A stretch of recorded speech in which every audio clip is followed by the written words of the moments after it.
Just a few miles from the Oxnard Harbor, the Cowboys are back in California. It's the first special edition of the 2025 season as training camp is underway at the River Ridge Sports Complex. Welcome in, everybody. We are here from the Star in Frisco with the legendary Nate Newton on site out in Oxnard alongside Isaiah Stanback and Barry Church. I'm Kyle Youmans. So glad you're with us. Football is back, gentlemen, and it is good to be back. Now, there's a lot of overall expectation when it comes to this Cowboys team in 2025.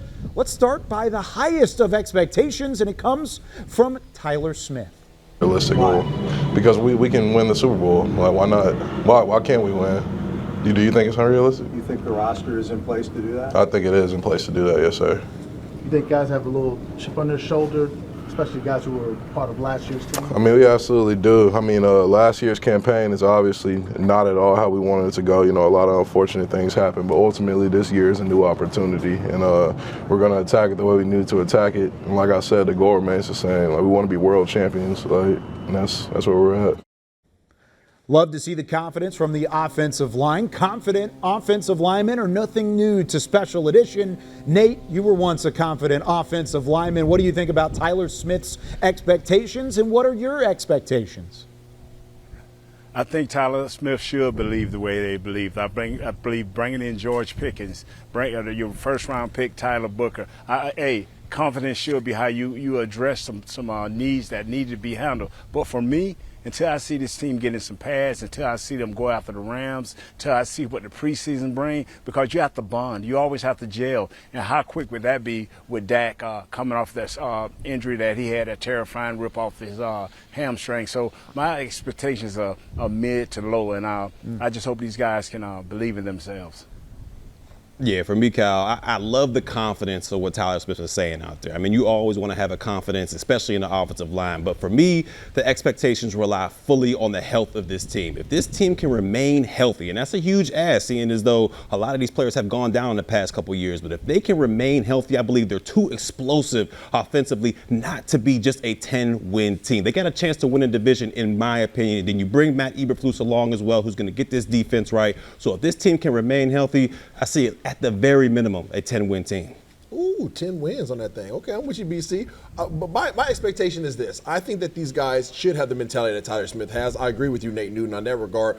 The thing is, if you're the Carolina Panthers, you should have that confidence. If you're the Philadelphia Eagles, you have that confidence. If you dog on the Cowboys, you better have that confidence because that is an expectation every time you step into a locker room, every time you step into the field. My expectation for them is to be in the 1 or 2 slot in this division. We know the NFC East is very competitive. I believe that there's going to be at least 2 teams that go out of this division to go to the playoffs. So as long as they can find their way in that groove, I think that they'll be in a position to make the playoff run. So there's the confidence level from Tyler Smith, Barry Church, Isaiah Stanback, and Nate Newton. But what does it sound like from Jerry Jones? Tyler's one of the most intelligent guys in the NFL.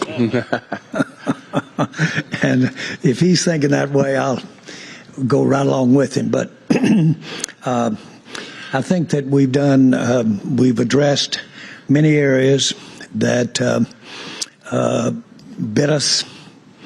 As I look at what last year was about, having Dak under center is a good place to start. If the Cowboys are going to reach those high expectations, they're going to have to do so with the offense leading the way. That's the biggest thing right now. You have to lead the way on the offensive side of the football, and they've done so with Dak Prescott and company over the last couple of seasons. There's a new play caller and a new head coach in Brian Schottenheimer, but what are the expectations for Dak, Barry, whenever it comes to him getting back to his MVP level and the type of play he had in 2023? Look, I believe Dak Prescott's going to hit the ground running. I mean, you got 2 explosive weapons on the outside, CeeDee Lamb and George Pickens, that are going to be able to stretch the field. The thing that I want this offense to do, especially coming into this season, is they got to establish some type of running game. We understand when it comes to Dak Prescott, he's at his best when he has a balanced attack. He can use that play action to exploit that secondary on the opposite side of the football. But when you talk about Dak, this is a pros. He has that connection with CeeDee Lamb already. If he can get that connection going with CeeDee CeeDee Lamb, the sky's the limit for Dak Prescott and this offense.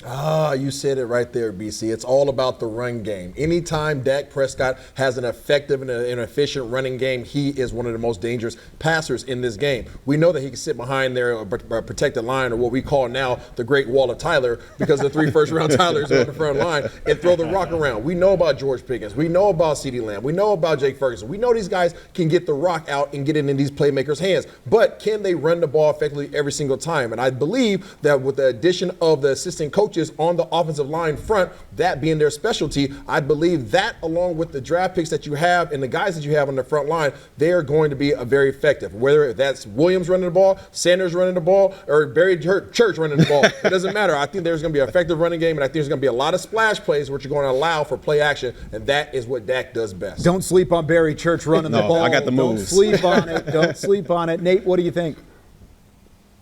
You can't. You can talk about it, but you got to be about it, and that means you have to practice it. And we need to see it in practice on this coming Sunday. We need to see these guys out there practicing. When we go against the Rams in the inter-squad scrimmage, we have to see 2 or 3 run periods, starting with the inside run, then starting with the outside run. You have to run the ball. You don't want to get into a game and start practicing the run. That is the wrong time. Preseason should be at least 50% run and 50% pass. That is when I know you're truly going to run the ball. And that intra-squad scrimmage Tuesday, August 5th between the Cowboys and the Rams out in Oxnard. When we come back on Special Edition, just how much will the defense look different from year number 1 and 2 of this defensive unit? And will Micah Parsons be a part of it? Next. Special Edition, presented by AT&T, is brought to you by your North Texas Ford dealers. Ford is the best in Texas. Reliant, official energy provider of the Dallas Cowboys. Blockchain.com. Invest like your icons with Blockchain.com.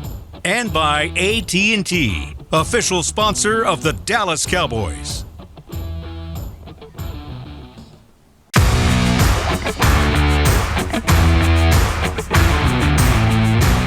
This segment is brought to you by your North Texas Ford dealers. Ford is the best in Texas. How's it the heat affect you? Don't affect me, baby. I was born in Florida, man. You like summer camp? Yeah, I love it. Hey, Mike! Hey, Coach. How you feel? I feel good, Coach. Looking good. I'm getting on the film, man. You know I'm going to be looking good. Looking good. I feel like this camp's going great so far. It's real physical. I mean, this is the most physical camp I started out for in my 4 years here, and it's probably going to elevate more as long as everybody stays healthy. When you have great trainers such as Britt Brown and Jim, I mean, can we start this over? Okay. You got to start it over, Barry. I mean, that was before the media days. That was before all the training. Giving a shout out to both Britt and Jim, who are still a part of the Cowboys organization. Here's the thing, Isaiah. You're not getting off scot-free, but you've made your name as a media mogul. So let's throw it all the way back. How about let's go to the magical year of 2022. Look at the focus on the sideline from Isaiah Stanback as he's watching practice. You're ready to get back out there, aren't you? Do you see the stance, though? It looked like I need to be in somebody's window during Christmas time. It's official. Yeah, in there. Yeah, I like that. Oh, back alongside Isaiah, Barry, Nate. I'm Kyle Youmans. Nate, I'll start with you on this one. Micah Parsons has been a topic of conversation throughout the entire offseason. That is the same out there in Oxnard. I mean, what is the importance of getting his deal done, and just how important is it for him to be out there?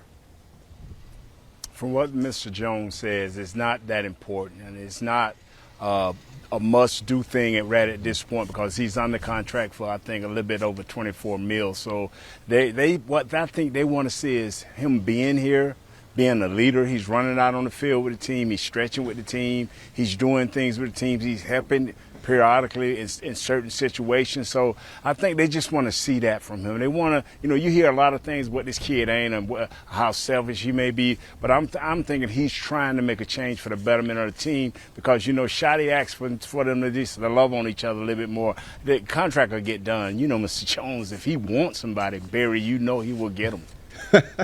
That is a fact, and it's not a will the deal get done. It's just when the deal will get done. And I love how Parsons is playing the game because he's a leader both on and off the field. He's putting the onus on the organization to get the job done. He's showing up, showing out, and making sure he's there for his teammates. And that's what leaders do with the Dallas Cowboys. Yeah, I'm not worried by any means at all. I think that Michael Parsons is there doing what he's supposed to be doing. He's been doing it all offseason. He's going to get his big payday, and his pocket's going to be heavy like a Chevy. It's going to happen at some point. That's the biggest thing right now, is trying to figure out one way or the other when that contract will hit and if it'll happen before, of course, the regular season comes to fruition. But he is out there in Oxnard, and he's participating on the sideline. When we come back, we go back out to the West Coast. Nick Eatman catches up with the front office. Stephen Jones sits down for a one-on-one interview.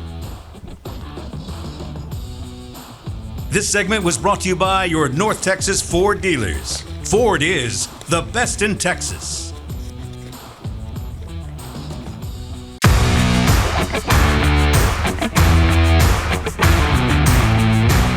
This segment is brought to you by the NFL Fan of the Year, presented by Captain Morgan. The calm waters of Oxnard, California. Not so calm when the Cowboys show up, because there are storylines abundant. And with more on that, Nick Eatman sits down with Stephen Jones. Man, it sure is refreshing to see CD having another guy on that other side of George Pickens that you just have to worry about. Well, CD's just, hats off to him to start with. He's really developing leadership skills. Certainly embraces having Pickens out there. As he said, he's certainly not a 2, he's a 1 as well. We both just play either side, and then JT's doing a great job, Tolbert is, in terms of picking up right where he left off last year after a great year last year. Certainly great to have Mingo and the rest of the crew that we have out there. I don't, same thing, if I go to naming guys, I'll leave someone out. Right. But Flournay's doing a great job out there, and really like that receiving core we have. On your offensive lines, first time in 15 years you don't have a Tyron or a Travis or a Zach Martin in there. Still got some quality players, starting with Tyler Smith. But does it feel weird to see this offensive line and not see some of those faces that we've used to seeing? Certainly. I mean, you're talking about Hall of Fame type players when you're talking about Tyron Smith and Zach Martin, and certainly Travis Frederick was a mainstay All-Pro type player that we have here. But the young guys are coming, and whether it's Booker, whether it's Tyler Smith, certainly Steele's expect him to fully step up and play great this year. And then obviously a lot of expectations on Guyton, and then of course our draft pick last year had a great year, BB. There at the center position, and fully expect him to just continue to ascend in terms of the type of player he can be. And then, really like our depth there. We've got a lot of veteran players behind them who have all started in this league before and know what it takes to win, but we like that room.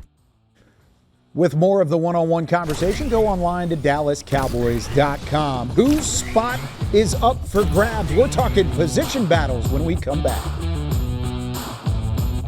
This segment was brought to you by the NFL Fan of the Year, presented by Captain Morgan.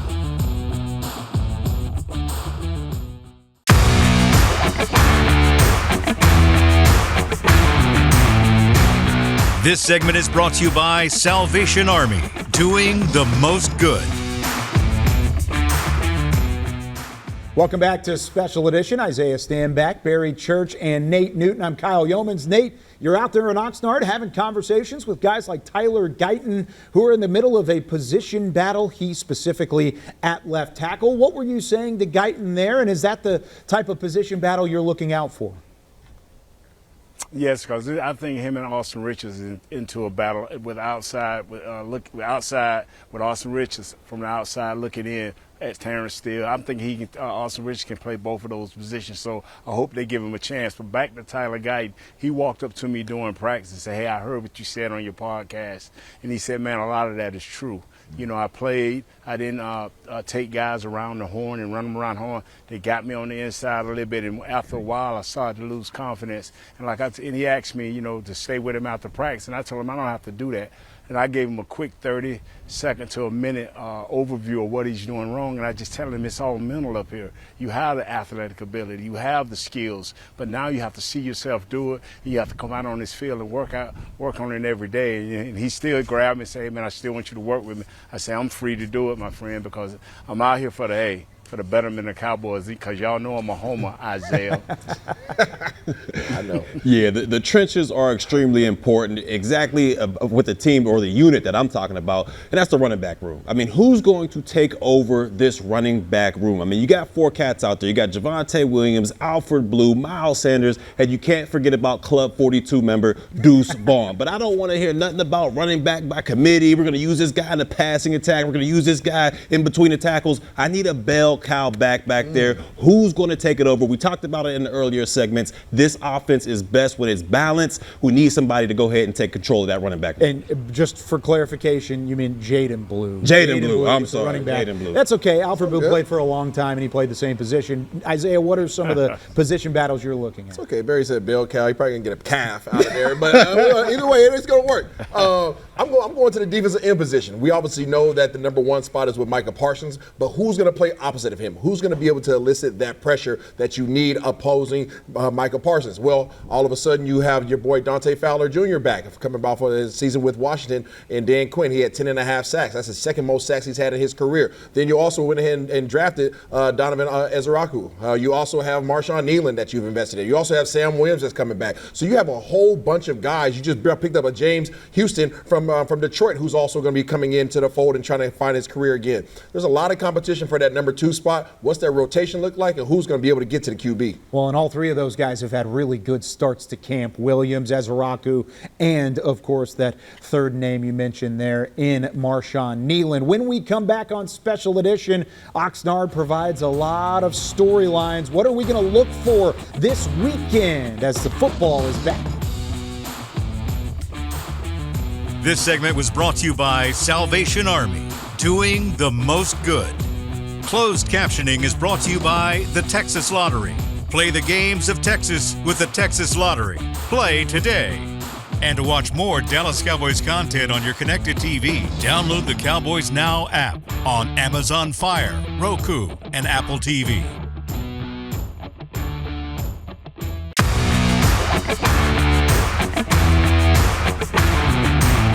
Special Edition, presented by AT&T, was brought to you by your North Texas Ford dealers. Ford is the best in Texas. Miller Lite, the only beer of the Dallas Cowboys. And by AT&T, official sponsor of the Dallas Cowboys. Big weekend ahead for the Dallas Cowboys as the first week of training camp wraps up in Oxnard, California. We wrap up Special Edition. Nate, with a Saturday and a Sunday practice on the schedule, what are you looking forward to the most this weekend? I just want to see the impact that number 97 Osa will have. He got a new bag this offseason. I'm looking for him to be a lot more consistent in making plays behind the line of scrimmage, be it run or pass. Yeah, for me, it's got to be Dak's new weapon, and that's George Pickens. I mean, we see that this team has 2 number 1s on the outside. I'm looking forward to see the timing between George Pickens and Dak Prescott is on point, because if it is, the sky's the limit for this offense. Well, I'm going into the trenches with the big fellas. I'm looking at Mozzie Smith. We're looking at what he's been doing. Hasn't had much production on the field as of yet, but they went ahead and drafted 2 people to go ahead and start put some pressure on him, as well as bring in Solomon Thomas. Let's see if he can turn it up with some competition right behind him. Is he under the most pressure out of anybody on this football team going into 2025? Yes, absolutely. Being a first-round pick and not having had much of any production this to date, yeah, he has to be looking over his shoulder right now. Pressure's hot. Former first-round pick. He's got a lot on his shoulders, and he's lost some weight this offseason, which has actually been kind of either a controversial or an encouraging storyline, depending on who you talk to. Here's the schedule moving forward for the Cowboys. One thing I'm looking forward to is the blue and white practice coming up on Sunday. We're going to have that broadcasted live on DallasCowboys.com and on TXA 21 locally in the Dallas-Fort Worth Metroplex, but plenty of opportunity opportunities to keep up with Dallas Cowboys in the Dallas Cowboys Now app throughout training camp leading up into the first preseason game of the year on Saturday, August 9th. Plenty of things to look forward to when it comes to training camp 2025. It's also the first of many special editions throughout the entire season. Can't wait to be back in full force with Isaiah Stanback, Barry Church, and Nate Newton. I'm Kyle Youmans saying so long from the Star in Frisco. For Nate out in Oxnard, California, we will see you very, very soon with more of Special Edition as Training Camp 2025 is underway.